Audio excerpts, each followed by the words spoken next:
All right. Well, looks like we got house filling up. So again, welcome to the Way Too Long Author Forum. This is our first live one of 2025. So welcome everyone. We have a book that is unfortunately more timely than I knew it would be. We're with Katherine Stewart today, and her new book, Money, Lies, and God. Inside, I can't read all that through my phone. Inside the movement to destroy American democracy. And so Katherine is a longtime friend and colleague. Many of you have admired her reporting over the past, I don't know, 2 decades of just tireless, really careful reporting on the intersection of religion and culture and politics. So we are very, very fortunate to have her here with us. I'm going to give her due here. She's the author of 2 books that you can see over her shoulders there. The Power Worshippers, Inside the Dangerous Rise of Religious Nationalism. That's an award-winning book. It had a documentary, a feature made out after it called God and Country, produced by none other than Rob Reiner. Many of you may have seen that. She has covered, the intersection of faith and politics, New Republic, a bunch of other places for a couple of decades now. Has written for the New York Times. In fact, I will put it in the link here, has a new guest essay at the New York Times today. So our timing is really very good. And then in 2012, also wrote The Good News Club that covered the religious rights effort to infiltrate and undermine public education. Also, unfortunately, still relevant for us today. So here's the way it's going to work. First of all, let me invite everyone. You can use the chat to just sort of like give us your first name, say hello for where you're from, and you could also, kind of comment to each other there. But if you have a formal question that you want to put to Katherine during the discussion, put that in the Q&A box, and we will come to that about 30 minutes in. So about halfway through the hour, I will pivot and go over there. So Katherine and I will kind of kick it off here with a conversation between the two of us. We'll move to you in 30 minutes. So Katherine, welcome. It's great to see you. It's great to be in conversation with all of you today, and thank you so much for joining. Yeah, no, it's great to be here. And I didn't know we'd be talking on the morning that you've got a New York Times op-ed out, and that's great. We'll come to that in a minute, but I want to just give you the first opportunity. I'm always interested, of how you get to a book project. So I mentioned your other 2 books that are there over your shoulder, The Good News Club, The Power Worshippers, and now Money, Lies, and God, and then all kinds of reporting, in between all of these. But sort of how did you, give us a little bit of the path, through these 3 books into the one that is coming out. By the way, it's coming out a week from Tuesday, right? That's the Oh my release date. gosh, that's so soon. Yeah. No. I know. Money, Lies, and God really grew organically from my reporting. I've been reporting on this movement since late 2008, early 2009, when a Good News Club, sort of after school fundamentalist Bible club, came to my daughter's public elementary school, uh, and this club confuses very little kids who are too young to read, into believing that their public school endorses a certain form of religion. And I had all kinds of sort of thoughts about that. But one thing I started to do was like sort of surprising to me that this was legal and constitutional, given the separation of church and state. I mean, we're talking really little kids here. We're talking about kids too young to read, who can't make a distinction between what's happening in their school and what's being sponsored by their school. So I started to research the legal precedent that had allowed this club and clubs like this to be placed in public elementary schools nationwide. There were thousands of them at the time. Now there are even more. And once I sort of started recognizing that the right-wing legal advocacy sphere was pursuing a really radical, these radical tactics to reinterpret the First Amendment in certain kinds of ways, in ways that were going to sideline the Establishment Clause and essentially destroy the constitutional principle of church-state separation, I realized that this is a much bigger story than the fact that there was just, what seemed at first like some little, Bible club establishing itself in a community led by local personalities. I realized this wasn't it. So I really sort of fell down the rabbit hole of starting to research this movement. I recognized that this was, the legal advocacy sphere that was, very tactically bringing the right cases to the right courts to create these novel legal building blocks that would build up to these big wins. I recognized that this was just one part of a larger movement. I recognized that the movement was very deeply networked, that there are there's that legal advocacy sphere, but there were also a set of think tanks they were working with, and there were also networking organizations that were kind of helping to set the agenda and get leadership of the movement on the same page. I recognized that there were policy groups that were kind of in on this. I recognized that they were developing a kind of information sphere that would separate a sector of the American public from fact-based media. And so, all of my books, frankly, have grown organically from my reporting. So, back to Money, Lies, and God. When you go to a diverse conference of pastors in Virginia and they're suddenly talking about election fraud and they're funded by a California billionaire, and you have people like David Barton, I'm sure a lot of your uh, listeners here, a lot of you folks here in the room know who he is. He's a kind of myth maker of the Christian right. You start to think that the story doesn't quite fit within a simple frame about, I would say, simply white evangelicals or demographic change, for example, even though that is a big part of the story, there's more to it. So as I kept researching the movement and its people, I realized that the topic was frankly bigger than I had imagined. I realized we can't really talk about Christian nationalist ideology without looking into the role that it plays in the political economy. I realized we couldn't talk about it without talking about the funders of the movement, the sort of money piece of it is in Money, Lies, and God, and what they really want, which is often at odds with the rank and file want, with the foot soldiers, as I identify them in my forthcoming book. So that's kind of how my focus shifted. And as I was researching the international side of religious nationalism, I also came to the view that this is not nearly as uniquely American as some of the narratives suggest. Yeah, what I love about this book is, yeah, how deeply reported it is. I mean, it has, you know, these really compelling narratives where you're at the Reawaken America tour, Turning Point USA, you're in Las Vegas, and you're on the ground in the room, right? With and kind of paying attention to how this myth making, how this stuff is, and then you're also kind of behind the scenes tracing out all the lines of funding, right? And where the money is flowing from. And that I think, so, I'm study this area too, but I have to say, like, even knowing what I'm knowing, what I know, I mean, there were plenty of moments where I was like, oh my God, like I was reading the money, particularly around the money, and that we're not talking about millions of dollars. We're not talking about tens of millions of dollars. We're not even talking about hundreds of millions. There were a couple of times in the book where you were like $2.1 billion Exactly. with a B. So maybe you could just say a little bit more about that piece. Yeah, I mean, in Money, Lies, and God, I pay really close attention to the money people, a group I call the funders. These folks are the beneficiaries of massive concentrations of wealth over the past 5 decades. The reason the movement is as strong as it is because a sector of plutocrats, a sector of our nation's wealthy billionaires have invested part of their fortunes in these very anti-democratic projects. And I'm thinking about people, just to give you some examples, like the Corkeries or Barry Side, or look at the Bradley Foundation and Bradley Fund, or the Wilkes brothers or Tim Dunn, members of the DeVos Prince family juggernaut. I mean, there's so many of them that I describe in this book and others. And here's the thing, the funders are not any one type.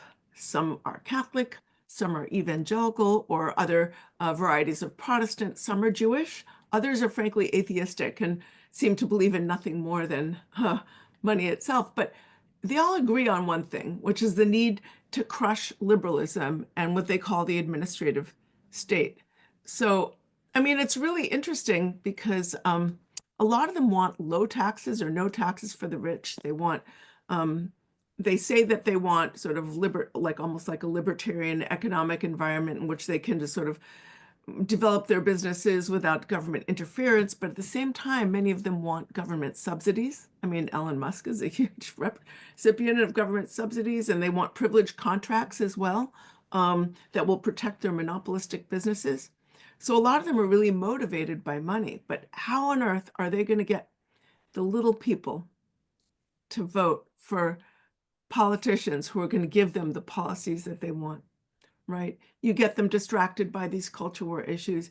You get them distracted by this, often issues that are frankly, pumped up for the politics of outrage, but that don't affect the lives of ordinary people. Or you get them to become single issue voters on what they see as policies that protect the American family. But what these voters are ending up doing is driving support for politicians whose policies are making it much harder for American families to succeed. And as you've written about so carefully and documented so carefully and effectively, Robbie, is that, a lot of the, let's say, resentments that arise from some of that sense of a loss of privilege, or the sense that life is harder for them than it should be, can get weaponized and targeted against perceived political enemies, against an other, against, whether it's people of color or women who won't stay in their lane, or the sort of the trans stuff or whatever, or immigrants. Or the movement is very good at sort of harnessing, not just creating those resentments, but then harnessing them and then throwing them and weaponizing them against their political opponents. Yeah. Well, I was struck by, you wrote this book before the election, right? That's the way books work. I mean, they got the long lead up. I read the book after the election, so I had I guess the advantage of reading it in a very different context in which you wrote it. Of course, you saw a lot of this coming, and I want to hold up just so everybody can see the title. Whoops, there it is, of chapter 7 is smashing the administrative state. I've got all kinds of markings that, on it. And I want to read just like one little line here. And again, like, that you were in the rooms where you saw this rhetoric, right? Our building, right? And documented it for us. So, and you're talking here at the beginning about the difference between the old language that we heard, say from Reagan, like, kind of diminishing the state, like, that quip that he had about, the kind of more or like a terrifying thing to hear is I'm from the government and I'm here to help, quip that he had. Like, that's one kind of thing. But something that is now much more extreme than that. I'm just going to read you a little quote and get you to talk a little bit more about it. Where you say, that was the kind of the old paradigm that you say the new dispensation, on the other hand, portrays the administrative state as something far more sinister than a mere money waster or a stepping stone down the path to socialism. It is itself, in its present form, evil incarnate, a tyrant aiming to destroy the people and everything they hold dear. By 2023, the administrative state had been elevated alongside the woke to the status of a prime evil and the object of ritual denunciation among right-wing elites. So say a little bit more about, this kind of old, denigrating the government for being inefficient and stuff, and like what we're seeing now, which has resulted in what we've all witnessed over the last, and again, it's only been 2 weeks, right? What we've witnessed in the last 2 weeks is just like the utter kind of wanton destruction of things, kind of willy nilly here, in the government. Yeah, I mean, we're seeing it play out in front of our eyes as we have this sort of richest man in the world and his, 22-year-old minions marauding through the government and going after grandma's social security check. Listen, a lot of people are going to be hurt if they succeed in destroying what they call the administrative state, but what is really a public administration subject to rules that are bound by ethics, and replace it with a privately controlled sort of corporate managed state that is not subject to ethics concerns, that is free to have its conflicts of interest, as Musk does in many instances. And in a way, this is where the lies in my title fits in, right? There's been a tremendous campaign against government. When, Americans are surveyed about levels of waste and fraud in government, they always come back with ludicrously exaggerated estimates. And of course, that's not to say that waste and fraud don't exist and that things can't be improved um, in government, just as there is room for improvement in the private sector. But people need to be reminded of the very good things that government does, along with um, the very bad things that happen in countries with kleptocratic and cronyistic governments, which looks like, which is where this movement is headed, or in countries with an absence of effective government, which is also where this movement appears to be headed. So, I think that according to the free market fundamentalists who are kind of funding the movement, business is always amazing. It always does everything better than government experts, right? But at the same time, I think many Americans know that these corporate leaders are just out to fleece the American public. They're really not interested in making things better. They just want to reward themselves and their people at the top with these massive payouts. So, um, I think that, when we talk about smashing the administrative state, it's sort of, they refer to it in different ways. Some of them call it the globalist Borg. Curtis Yarvin, who's kind of thought leader of the New Right, which is a sector of the sort of, I say, like the thought leaders of the movement, the sort of New Right thought leaders, and has influenced people like Vance and Peter Thiel. He calls it the cathedral. He calls it sort of people and functions of government that are actually have some expertise. It's called, the cathedral. He's sort of going after the entire professional class. And they always talk about like, a woke elite and how dangerous this is. But here's the thing, they want to be a new elite. They're not really trying to bash elites. They just want to replace power, one sort of sector of power base, one that has some accountability to the public, one that has some expertise with themselves. And here's a sad thing. I think that this is a movement that's better defined by what it wants to destroy rather than what it wants to create.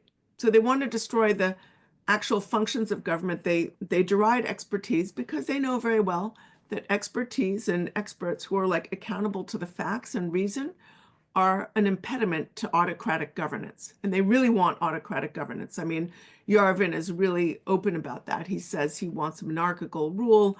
Many of them do. They talk about how democracy is a failure and this is can't solve the problems. We're facing this absolute apocalyptic situation because of the woke, and therefore we need to like break all the rules and break the institutions and bring about a red Caesar or an American Caesar. But so he's always talking about this, but go back to what I was saying about how they're better defined by what they want to destroy rather than what they want to create. When they talk about what they want, it's not really based on any kind of it's always hearkening back to kind of an imagined version of a golden past that never really existed the way they think it did, right? Some of them talk about returning religion to the time of the 1700s. I mean, what are they talking about? A time when, religion, and they say things went wrong in the 1700s. It's like, are they, really talking about, the rise of, you know, uh, I don't know, a form of religion that actually argues that people shouldn't be enslaved as bad? They're certainly not talking about any time when women had any kind of public power. Yeah. When you really dig into it, these people are And they've actually argued that, like, I mean, this is a group that has openly floated the idea that women shouldn't be able to both, vote, right? both sides of the ideological sort of backbone of the movement. The New Right, as well as sectors of the religious right, have argued that it was a mistake to, quote, give women the right to vote as though it was something just freely given. No, women had to fight for it. Um, yeah, I mean, it's kind of astonishing. Not all of us who sometimes wish we could go back to the good old days are nihilists, but what they're talking about is something that's actually, like a fantasy of an imagined Yeah. past, not something that ever really existed the way they think it did. Yeah, I'm always struck. I mean, one of the polling questions that we've asked over the years, and it's just always returns very consistent results is about the 1950s. So not the 1850s or the 1750s, but the 1950s, which is, of course, before Brown v. Board of Education, before the Civil Mm. Rights Movement, middle of kind of Jim Crow.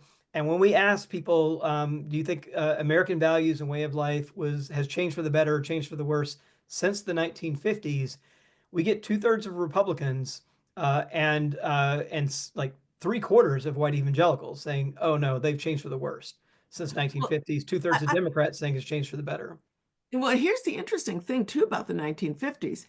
In the 1950s, setting all of that inequality aside, which is real and really important, but let's just set it aside for a moment. In the 1950s, the average CEO made something like 24 times the amount of their average worker, right? Today, it's in the many hundreds of times the amount of the average worker. I mean, wealth inequality has really ballooned and it's kind of funneled up here at the very tippy top of the economic spectrum and made things a lot harder for people. Now, I'm not a total economic determinist. I think there are other factors involved in the anti-democratic reaction.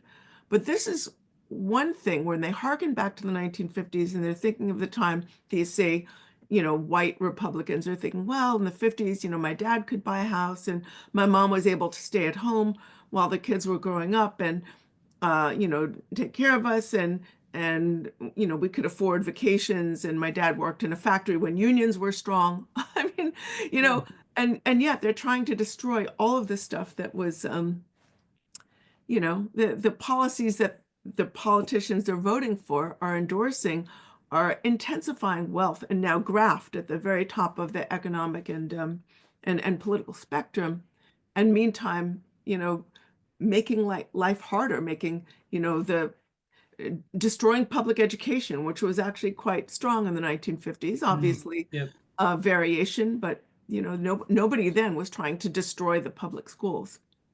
Right, which of course, destroying the public schools became popular once they became not all white, right? And became integrated. Then they became the enemy. Um, And Brown versus Board of Education really ignited a kind of hyper-conservative counter reaction, as you know. I mean, yeah. that's sort of the reaction to Brown versus Board of Education led to the rise of the, new right, which emerged in the late 1970s, early 1980s. Um, they were upset about a lot of stuff, but the idea that school integration was happening and that, the IRS might not be giving tax privileges to segregated religious schools, that might end. That was what got these folks up in the morning. Yeah. Well, let's talk a little bit more about, we're kind of segueing there. Oh, and first, let me just remind everybody, we're going to turn to questions here in about another 6 or 7 minutes. So do put some questions in the Q&A box and we'll pivot over to those in just a few more minutes. But I do want to talk about the God piece here because you have like some really great writing and reporting on, what you call the spirit warriors. And I was fascinated by just the logic that they're purveying, right? Of the kind of worldview that they're purveying that has to do with kind of some interlocking concepts of apocalypticism, like a kind of end of the world. This is a special time and dispensation when the normal rules don't apply. And then this, what's really, I mean, dust off my theology, a Manichaean worldview, a kind of binary good versus evil mentality, right? There's a literal battle for good versus evil, and the Democrats are evil, woke is evil, and we're on the side of God and good, and how that, along with this kind of apocalyptic, and I think you call it the perpetual emergency, in the book, how all that kind of works together. Yeah, I mean, I think the important thing to understand first is that religion hasn't stayed constant in the US. It's always been evolving, and now it's really going through a pretty strong transformation. So the winners in this latest change are the sort of harder and harder forms of religion. By that, I mean that they appeal to the sort of stronger emotions. They offer the idea that there are these immediate rewards in the present, that individuals in the pews can have a really important role to play. They interpret all events in the world, especially political events, as sort of signs of a spiritual battle taking place in the heavens. And this form of religion, which is, often found amongst neo-charismatic networks, such as and movements such as the New Apostolic Reformation and others, it's really given new energy to the Christian nationalist movement and the anti-democratic reaction. But here's the thing, the language and the style of this religion is actually permeating sectors of American religion that are not themselves Pentecostal or charismatic. So even political leaders who are non-believers or who are Catholic, who are members of more, I would say, traditional evangelical movements themselves, are adopting language of this kind of spirit warrior stuff. I mean, like for instance, if you go into these New Apostolic Reformation spaces, they're often talking about Ephesians and making a big deal about, the heavenly realm, et cetera, and sort of implying that this is all happening, here on earth, and that God's hand is on Donald Trump's shoulder, and he's a sort of direct representative of God. But you're getting this kind of, or the Seven Mountains Mandate, this idea that Christians of a certain variety should dominate the seven molders or mountains of culture, which include, government, education, media, all the sort of seven key features of government and society. But you're starting to see this kind of embrace of the seven mountains in spaces where you never did before. So, as you mentioned, I do a lot of my research on the ground, and I try to go every year to Ralph Reed's. He's one of the movement's very sort of seasoned strategists. He does an annual conference every year called Road to Majority. And, for a long time, Road to Majority was, you didn't get any kind of charismatic influence anywhere near this stuff. And then all of a sudden, Lance Wallnau is speaking. I'm like, that's really interesting. And then all of a sudden, you're getting Seven Mountains breakout sessions at Ralph Reed's conference. And then all of a sudden, you're getting not just breakout sessions, but also Seven Mountains presentations from the main stage. And here's the important thing to note. Some of these neo-charismatic movements are not just, they're multiracial movements, and they're also transnational movements, which is really important. So I think Ralph Reed has kind of recognized that the movement needs to grow and diversify, and where can we find our people? And he's found them among charismatic networks. A lot of the pastors from those networks are drawn into, a lot of the pastors from charismatic churches are drawn into these networks where movement leaders will come and do presentations or offer them free travel to DC, give them materials that tell them they need to turn out their congregations to vote for biblical values, give them support in various forms, give them tools for turning out their congregations, and kind of draw them into the fold. And that has had consequences at the ballot box. Great. Well, thank you. So we're gonna pivot over to some questions from everybody who's here. So thank you all, and you can continue to put them here. I'm just going to pick some kind of as we go here, but I'll try to see if we can get to as many as possible. We got a good 30 minutes, so we should be able to get there. So I'll start with one that goes back to the Good News Club from Larry. Was the first book that scared me to my core about white Christian nationalism. So thank you for bringing that phenomenon to our attention. My question's about the financial backers of the white Christian right. Are they a set of very wealthy mavericks, or do they have broader support from corporate America in general? Thank you for the question. By the way, thank you for reading Good News Club. It is really scary, but at the time that it was published, Obama was president, and a lot of people were just like, "What are you talking about?" But the funders, they're all over the place religiously. They're really all over the place. I mean, some of them are, I think I mentioned earlier, some are Catholic, some are evangelical, some are Jewish, some are frankly kind of atheistic. But they're all sort of swimming in the same headwaters, so to speak, and they're devoting a lot of their money to this sort of anti-democratic project.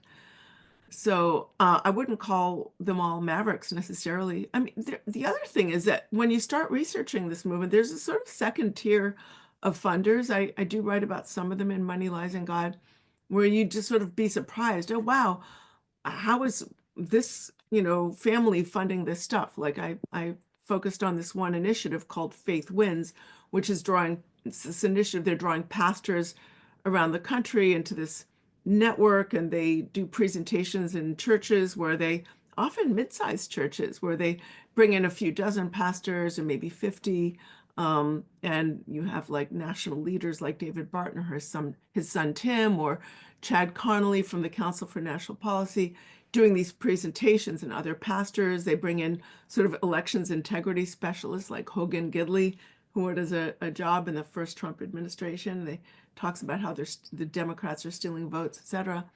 And it's being funded by some, California heirs to a Pepsi fortune. And I was like, that's really interesting. And so the funders are really kind of all over the place.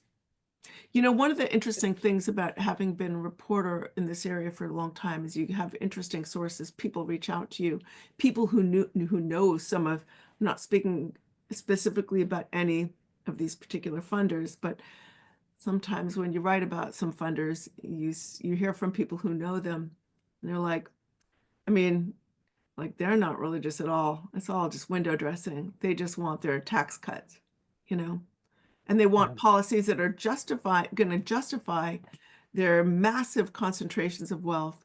And here's the interesting thing. I think a lot of super rich people live in bubbles, right? They don't really, they're living like on islands. They're surrounded by yes people all the time who are telling them what they think they want to hear.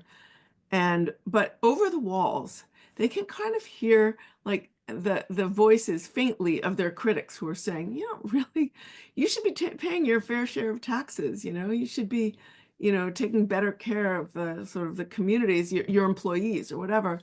And they don't like that. So I think that, they're living in fear too. They're living in fear, that the people will come after them one day with proverbial pitchforks, right? And so I think that, a lot of the policies that they pursue are driven by that fear.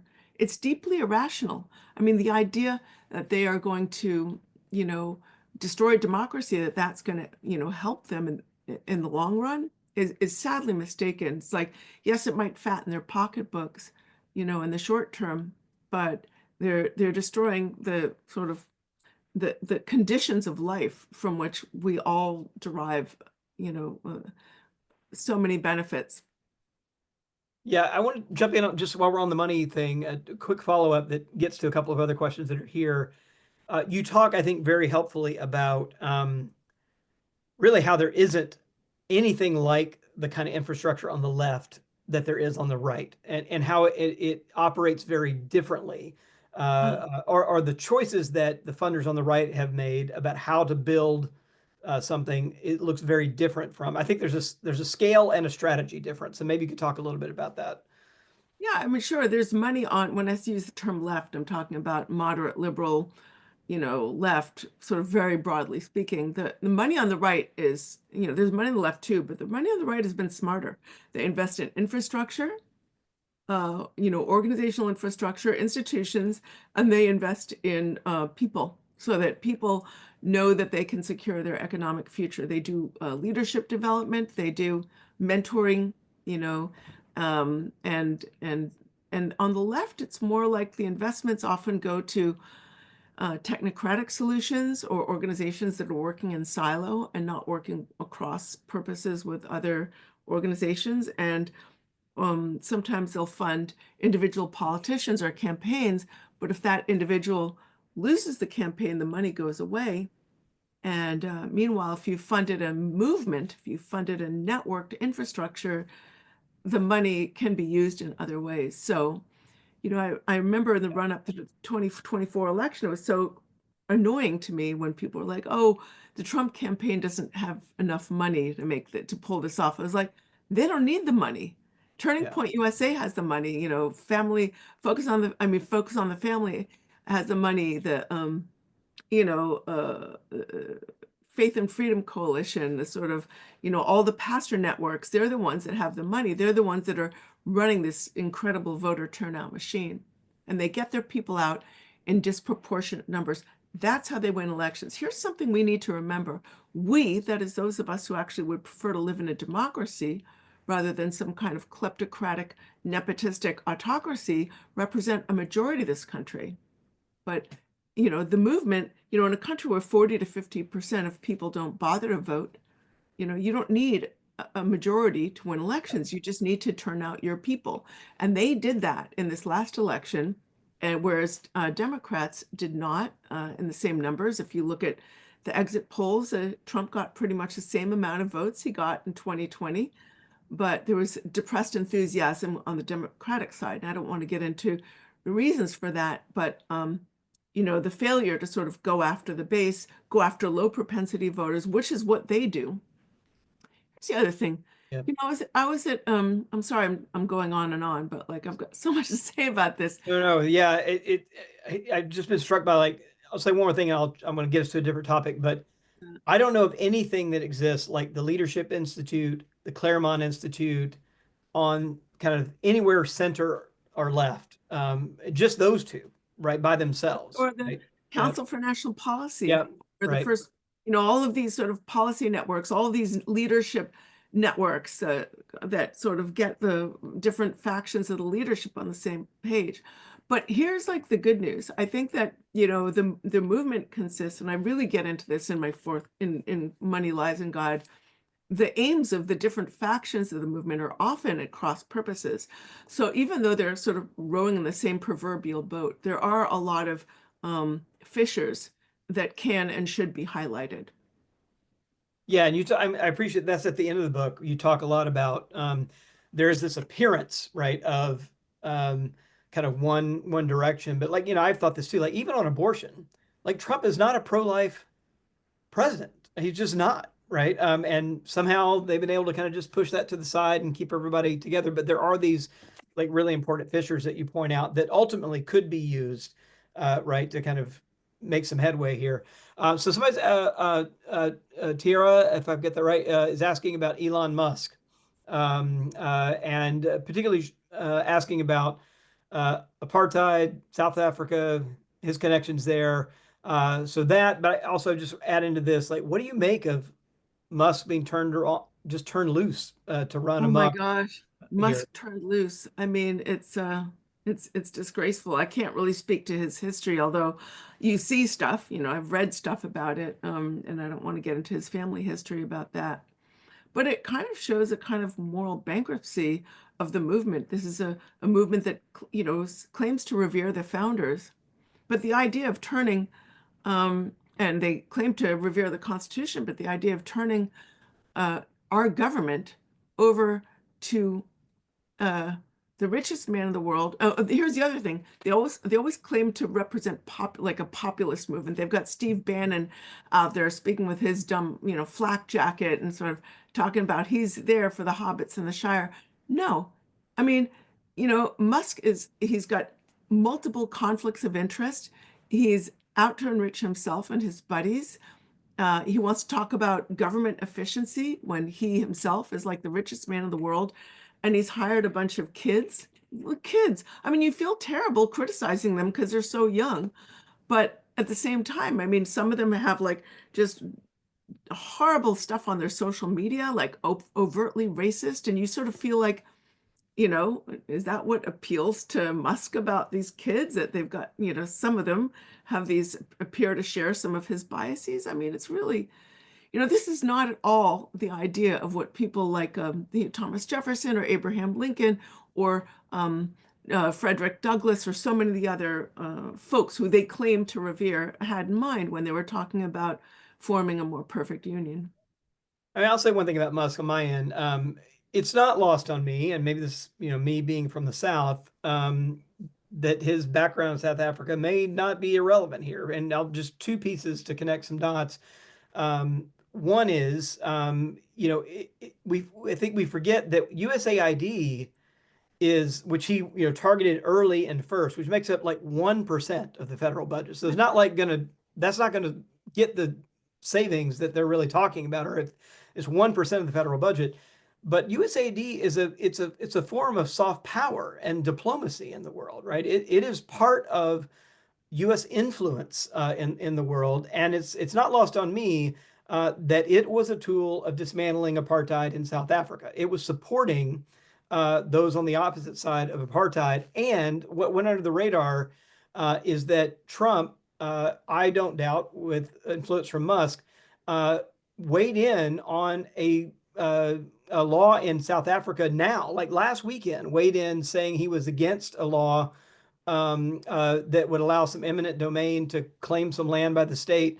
Uh, it has nothing to do with this, but Musk has been tweeting about it being a about genocide of white farmers in Africa, and that got Trump to sort of weigh in on his behalf. So I mean, clearly we got not only the richest man in the world, but a man with ties to apartheid and who is completely like on record supporting kind of neo-Nazis in Germany and the UK. So Another thing about yeah, USAID is it is a tool for sort of managing public health crises that yeah, could eventually come back to America. And it's really like this sort of contempt for science, a contempt for expertise. I don't know the latest on what they're doing to the NOAA or other sort of organizations that are trying to deal with sort of issues pertaining to science.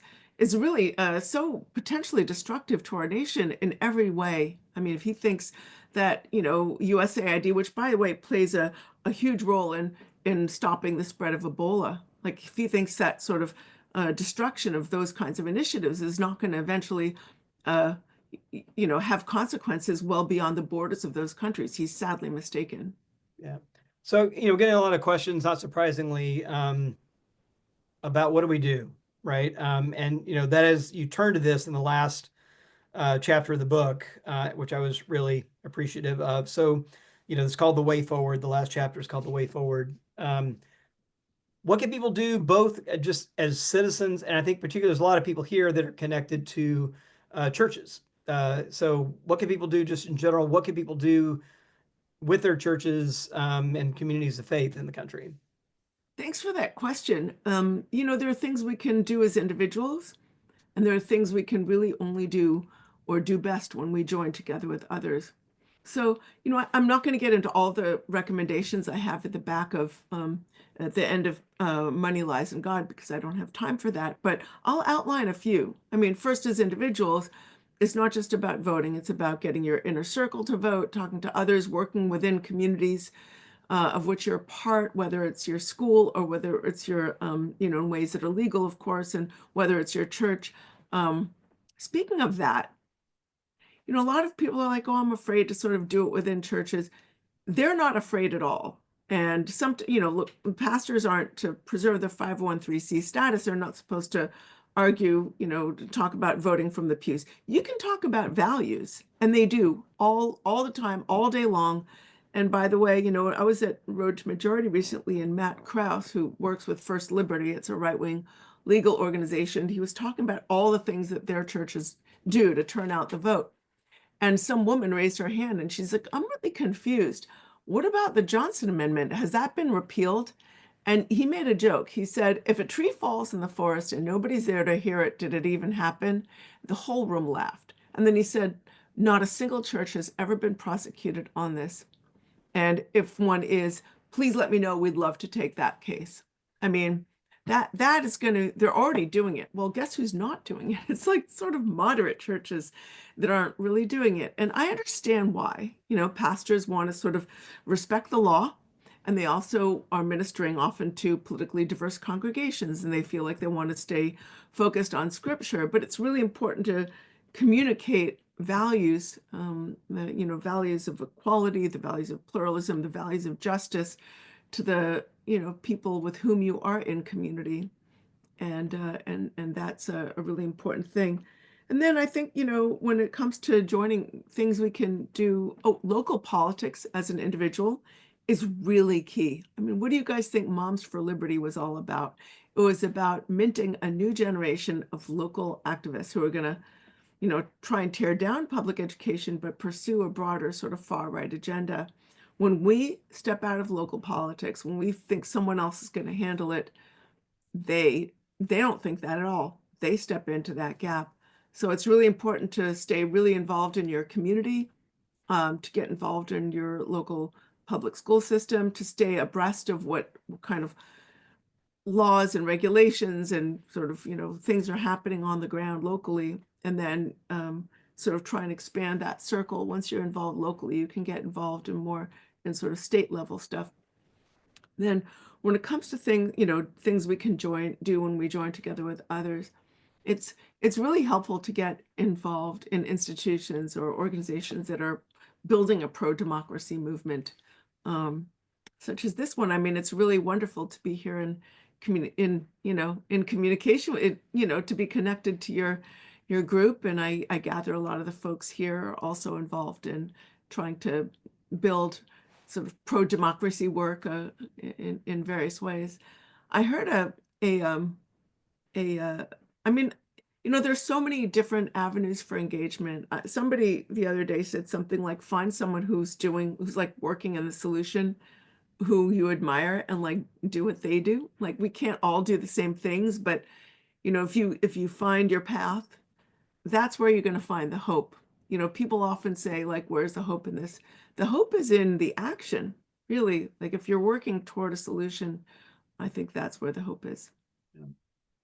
Thanks. There's several questions here about like, this ultimately resulting in economic disaster, right? And either from the chaos or uh but like people kind of not seeing it. And you write about this too, that in your op-ed today, you list all, a bunch of big money corporate America that either paid Trump off by giving him money to settle lawsuits or donating to the inaugural uh, campaign, which was very murky and like you can't there was no reporting out of like who Meme exactly did. coin, which, by the way, any foreign government can just like put a whole bunch of money into it. He can see that, right? Yeah. I mean, it's But really but just an opportunity for a bribe in a way. Yeah, but you talk about how you think that's not going to end well, even for Thiel and Musk and the folks who are clearly doing it for their own economic interests. But maybe say a little bit more about that. And we haven't used this word yet, but kind of what we know about the history of fascist movements that might be useful here. Oh gosh, so much to talk about here. I mean, I think to start, I want to say that I'm going to take the last point first. Yeah, Authoritarianism, right? Or to use a less polite term, perhaps fascism. I think it's best understood as something that happens to a political system rather than something that starts off as a full-fledged political program. So, um, again, there's a number of different interests and pieces to this movement, sometimes working for different aims. If you think about the funders of the movement, the sort of tech bros, if you think about the tech bros and some of the corporate supporters, even some of them are actually at odds with one another. They are, sort of both working toward this. I would say they're both sort of contributing toward this movement in different ways. But the sort of the collective actions, like the collective, the results of their collective actions, I should say, can really be unpredictable and can lead to consequences that a lot of folks, not only at the top, but also certainly members of the rank and file, who are lending their support to this movement, they don't want, and they don't anticipate. Um, I mean, I think that we can think about these oligarchs again. They're not as smart as they think they are. They might get some short-term payouts, but in the long run, they're actually making life worse for themselves or their children or their grandchildren if they have any. Think about how things ended for the oligarchs who supported, do you lose the argument when you bring up Nazi Germany? I don't know. You're not supposed to. But, a lot of oligarchs, a lot of authoritarian leaders and fascist leaders succeed by bringing a sector of corporate leadership along with them, a sector of industrialists or whoever, and things tend to end pretty badly for them as well. yeah. We said a little more like on this count. You talk in the book about free speech and how that's been used in some pretty nefarious ways. And the one thing I've seen that's of course was Musk's uh, rationale for buying Twitter back in the day. We're going to turn it into free speech. We recently saw Zuckerberg give his little 5-minute video in his ridiculous black T-shirt and gold chain, talking about turning Meta to free speech. Like, what's going on there? What do they really mean? When they're using this word free speech, which is close to religious liberty and all of that. But how? What's that term really mean when it comes out of their mouths? It's free speech for me and not for thee. I mean, that's all it is. They're already sort of like, this sort of anti-DEI thing is insane. Like, yes, do some diversity programs or or would it be merited to examine them and perhaps sort of figure out if they're done in a way that makes sense? Of course it is. Has there been some sort of stuff that's not rational, done in DEI's name? Of course there has. But what they're talking about is a total war on anti-discrimination law. They're talking about sidelining anybody who doesn't fit the mold of a white conservative Christian man, sidelining them in their careers. I mean, they're doing things like, even in studies where there's, a list of words that if any of these words exist in any of your studies, you can't, that study will no longer be funded or something like that. I mean, it's insane. Like in some instances, it's the word woman. You can't use the word woman in your scientific study on the effect of some medications. It's like, that's not free speech. I mean, we're living in a situation now where doctors are not free to talk in many states to talk about potential adverse effects of sort of a pregnancy complications to their patients. We're living in a state of the world where, if you books written by Black authors are getting banned for no other reasons than the fact that the authors are Black. This is not free speech. This is free speech for me and not for thee. It's never been about free speech. Yeah, no, thanks for that. So I'm going to ask you, it's a question from Woody. How likely do you think we're headed toward Margaret Atwood's vision of religious autocratic rule? And maybe I'll just kind of add a little thing. You talked about us kind of being on a road. Where do you think we are on this? The fascism is something happens all at once. It's something that you sort of move toward. Yeah, where are we on that journey? I think, listen, I left my crystal ball in the other room, unfortunately. But listen, I don't think things are entirely hopeless. I think sometimes people don't start to really organize in the way that they need to until they recognize the threat that we're in. And I think hopefully this will be a real wake-up call to a lot of folks all across the political spectrum. I think as a movement, pro-democracy movement, we need to stop purity testing one another. We're not all going to agree on everything, nor should we. It's like a big family where everybody, not everybody's going to get everything they want. But if we can agree on more things than we disagree on, then we can work together. I think whether or not we end up in a sort of state of full fascism really depends on whether or not we have the will to fight it and to be kind of smart and tactical in how we work toward a more, to restoring and also improving our democracy. I think, we need to, deal with some of the structural problems that have arisen in our political economy, in our economy, in our information economy over the years. But I really do kind of get into a little more in the details in the end section of Money, Lies, and God. Yep, yep. I just want to give a quick shout out to William in the comments here about just emphasizing, not only is it fascist, as to say it's idolatry, but it's also whiteness. And I just want to kind of, that is absolutely right. And the attack on DEI is like a Oh my new gosh. incarnation, right? This is the thing. They're so good at tapping into a lot of the unexamined privilege. And I'm sorry, unexamined, they're unexamined prejudice.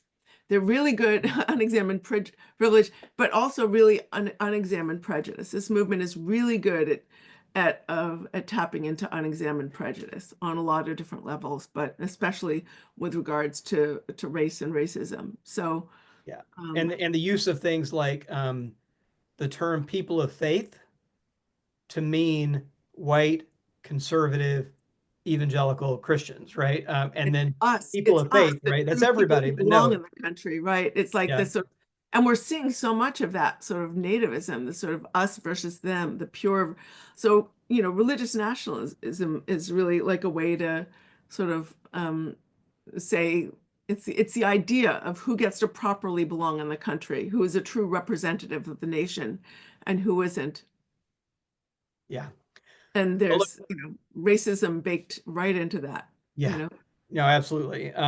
So we're kind of here close to the end. We try to wrap it up at the hour, so we got like 3 minutes. So I don't know, Catherine, like, what do you want to leave us with? Here at the end, I'll kind of give you the last word as we're kind of wrapping things up. Thank you so much. I mean, you, Robbie, and your people, you give me hope because we're all still here. We're talking about this stuff. I think awareness is finally hopefully starting to break through into sectors of the sort of sectors of America that have not been able to see it before. And I want to thank you all for joining with me today.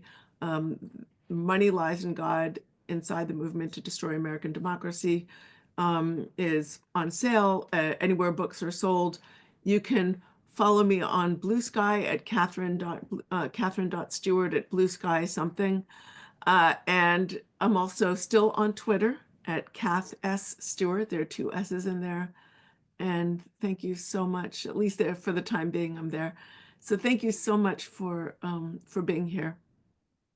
Great. Catherine, one quick question. Somebody's asking, is there a study guide in the works Oh, for that's a the really book? good idea. I'm going to mention that to my publisher. Thank you for the recommendation.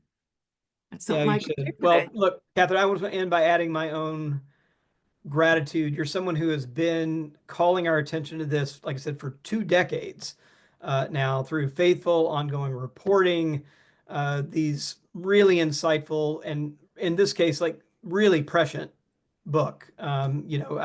We knew we'd be struggling with this when you wrote the book because it is such a strong movement in American society. But we certainly couldn't have predicted we'd be quite where we are. But this is a book that is here at just the right time and just the right moment that where we need it. So thank you for Thank you. giving us this big, huge and important resource. So again, it is Money Lies in God. It is out a week from Tuesday, but available for pre-order now. I'll send, there's a link in the chat. I'll also send out a link to everyone in our newsletter tomorrow. So with that, thank you, and wishing all a good weekend.